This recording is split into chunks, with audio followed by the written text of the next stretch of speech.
Mesdames, Messieurs, bonjour.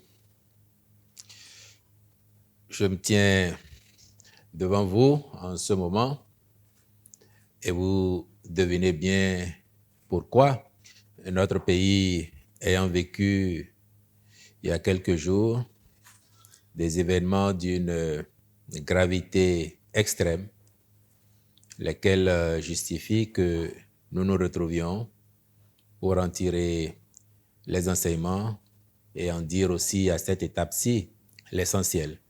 À la suite du point que le Conseil extraordinaire des ministres en a fait, mais d'ores et déjà, il n'est pas superfétatoire de rappeler que ce dimanche 7 décembre, un groupuscule de soldats a essayé de déstabiliser notre pays en soumettant ses institutions et en projetant de démettre le président de la République. Fort heureusement, je dis groupuscule, parce que sur l'effectif de notre armée, qui compte des milliers de personnes, vous imaginez bien, on avait une centaine ou tout au plus une 200 personnes, parmi lesquelles encore la grande majorité n'avait certainement même pas conscience de l'aventure dans laquelle quelques gradés l'entraînaient.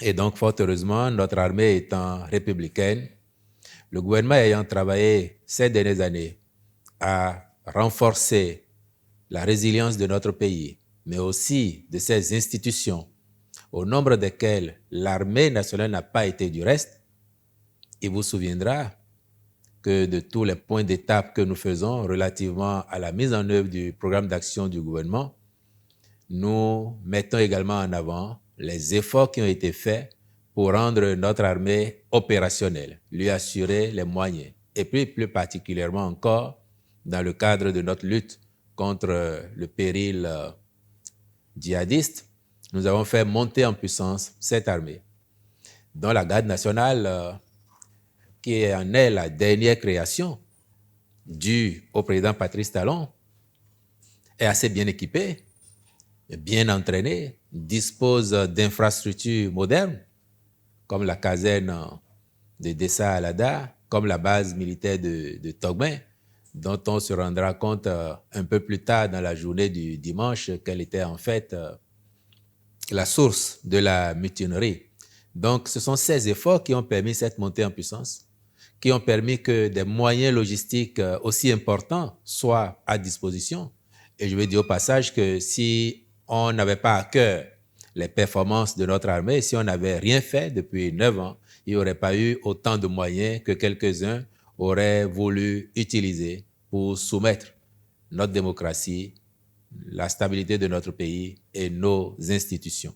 Fort heureusement donc, l'armée républicaine a fait son job très vite en enrayant l'offensive menée vers le domicile du chef de l'État après qu'elle a été surprise par celle menée au domicile de certains gradés, notamment le général Bada, directeur du cabinet militaire du chef de l'État, le général Abou Issa également. L'armée et la garde républicaine, notez bien qu'au Bénin, elle ne s'appelle pas la garde présidentielle. Elle s'appelle la garde républicaine, contrairement à beaucoup d'autres pays. Parce que nous avons voulu, et cette appellation est récente par ailleurs, nous avons voulu que même ce corps-là soit dédié, non pas à la personne du président de la République, mais dédié au service de la nation. En protégeant le président de la République, les institutions, et en intervenant aux besoins lorsque la nation serait menacée, nous avons voulu en faire un corps véritablement au service de toute la nation. Donc, cette garde républicaine, l'armée dans son ensemble, la garde nationale elle-même ont été sur le front, à temps, efficaces, déterminés et dévoués pour faire échec à l'entreprise mortifère de ceux qui étaient en face et qui ne manquaient pas de détermination, il faut le dire. Il faut se rendre compte de l'intensité des combats, des échanges qu'il y a eu au petit matin de ce dimanche pour se convaincre des intentions malsaines de ces mutins. Et quand on sait ça, on ne peut que se réjouir de ce qu'à la fin, notre armée ait préservé notre démocratie, ait préservé la stabilité de notre pays et de ses institutions.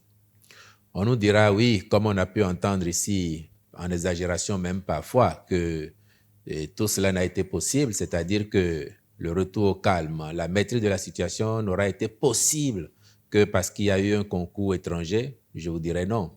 Si vous avez suivi la chronologie qui en a été faite. Les faits ont commencé à 2 heures du matin, à peu près, au domicile des gens. Vers 5 heures du matin, ils étaient chez le président de la République. Dans la matinée, les mutins ont réussi à intervenir sur la télévision nationale. Et toujours dans la matinée, avant la fin de la matinée, le ministre de l'Intérieur était déjà passé sur la télévision nationale en direct, où les mêmes agents qui ont été réquisitionnés par les mutins et qui ont pointé leurs armes sur eux, les mêmes agents étaient encore là pour faire l'assistance technique nécessaire à la prise de parole du ministre de l'Intérieur. Et puis à ce moment-là, il y avait déjà un calme dans la ville parce que, ayant mis les mutins en déroute, ils ont replié sur leur base, dont j'ai dit tout à l'heure, on s'est rendu compte au fil des heures que c'était le cœur de la mutinerie. Ils ont replié sur cette base-là. Et l'armée républicaine les y a maintenus encerclés. Et j'insiste sur ça parce que vous comprendrez pourquoi on a mis du temps à achever l'opération avec, oui, cette fois-ci, le concours de la coopération internationale, la coopération sous-régionale. La base de Togben est au cœur d'une zone d'habitation. Il y a 3 différents quartiers autour de cette base. Togben, Akogbato et Fijrose. Il y a des armes lourdes. On a parlé d'engins blindés, dont certains ont été déployés au domicile du chef de l'État et au siège de la SRTB. L'armée républicaine, qui est restée loyale, en ces différentes unités, a envoyé du renfort sur Cotonou au soutien des troupes qui faisaient face aux mutins. Donc, il y a eu davantage d'armes lourdes venues notamment de Dessa, Adassa, de Ouida, pour soutenir les forces républicaines qui combattaient. Imaginez si, ayant contraint les mutins à rester à leur base, les ayant encerclés, disposant d'armes lourdes, mais sachant qu'en face aussi il y avait des armes non moins importantes, si nous engagions des combats, des affrontements dans ce périmètre d'habitation, que serions-nous en train de vivre aujourd'hui?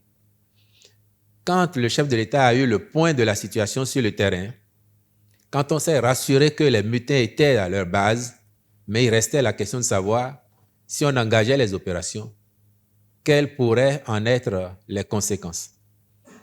Et le chef de l'État a dit attention, surtout pas de canage, il faudra faire en sorte qu'il y ait le moins de victimes possible, éviter au maximum de jeter des familles béninoises dans le désarroi parce qu'elles auraient perdu de leurs enfants dans des circonstances aussi effroyables.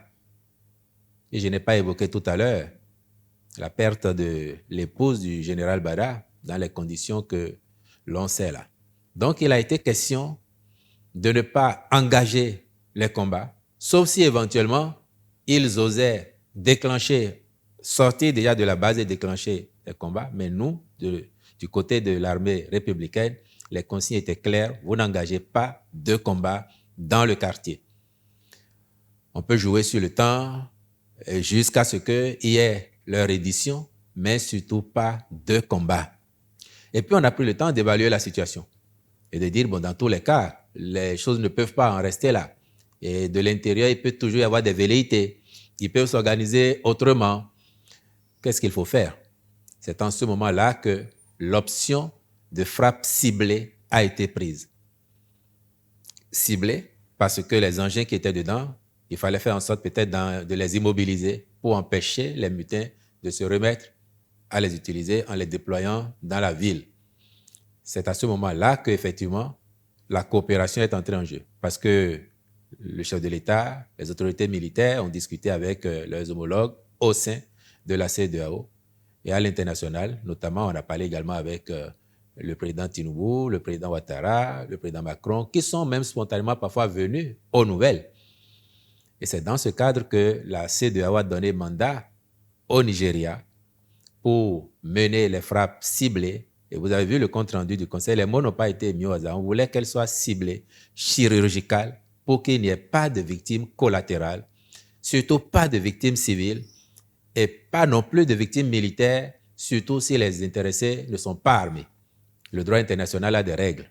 Et je le dis parce que pendant même que les forces républicaines étaient positionnées, on a vu certains militaires commencer à détaler, mais dès lors qu'ils étaient désarmés, les consignes ont été claires. N'attentez pas à leur vie, ne les tirez pas dessus. On les a laissés s'enfuir. Quand l'avion a fait un premier tour de reconnaissance des lieux, certains également ont pris la clé des champs, soit à pied, soit à moto.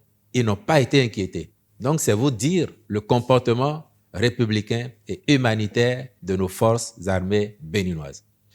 Voilà un peu la substance de ce qu'il s'est passé. Et c'est donc en fin de journée, comme vous l'avez tous remarqué, alors que la situation était totalement maîtrisée, que le pays était calme, que l'assaut final a été donné à cette base avec, oui, le renfort de la sous-région, le renfort conduit par le Nigeria pour en finir, et ce qui fait que nous sommes là aujourd'hui. Je voudrais profiter pour, à la suite du chef de l'État, saluer la bravoure, le sens républicain de nos forces de défense et de sécurité. Je voudrais aussi, en cette occasion-ci, saluer l'attitude exemplaire du peuple béninois. Nous avons tous vu les pays dans lesquels ça s'est passé avant avec succès. Dès lors que les mutins ou les putschistes disent qu'ils ont pris la télévision nationale, qu'ils ont fait leur déclaration, on a tous vu ailleurs comment la rue est investie par les populations pour applaudir, même si elles ne comprennent pas toujours les mobiles de ceux qui font des coups d'État. Mais ici, chacun a pu voir que les populations béninoises étaient concentrées chez elles. Le pays était généralement calme et tout le monde, dans notre quasi-unanimité, tout le monde a condamné cette entreprise mortifère de militaires. Les Béninois se sont demandé à quoi bon au Bénin aujourd'hui faire un coup d'État. Et ça n'est pas que des gens comme vous et moi. Moi, j'ai entendu des enfants parfois poser la question. J'ai entendu un enfant de 10 ans dire, mais il y aura un nouveau président dans quelques mois, non? Pourquoi ils font un coup d'État? J'ai entendu une élève de 3e qui va au BPC dire, ils n'ont qu'à me laisser mon président. Moi, je vais aller à mon examen cette année. Ce n'est pas l'année prochaine que je vais aller au BPC. C'est des réactions qui ont émergé de notre population. Et donc ça, ce n'est pas des partisans politiques qui disent ça. Parce qu'au Bénin, nous avons dit non. Nous savons très bien qu'il reste des défis que nous travaillons à relever dans le sens de la création des conditions optimales du bien-être collectif et individuel. Mais nous savons aussi, sans rien exagérer, que ces dernières années, nous avons fait collectivement du progrès, que notre pays avance et que les réalisations sont là et en témoignent.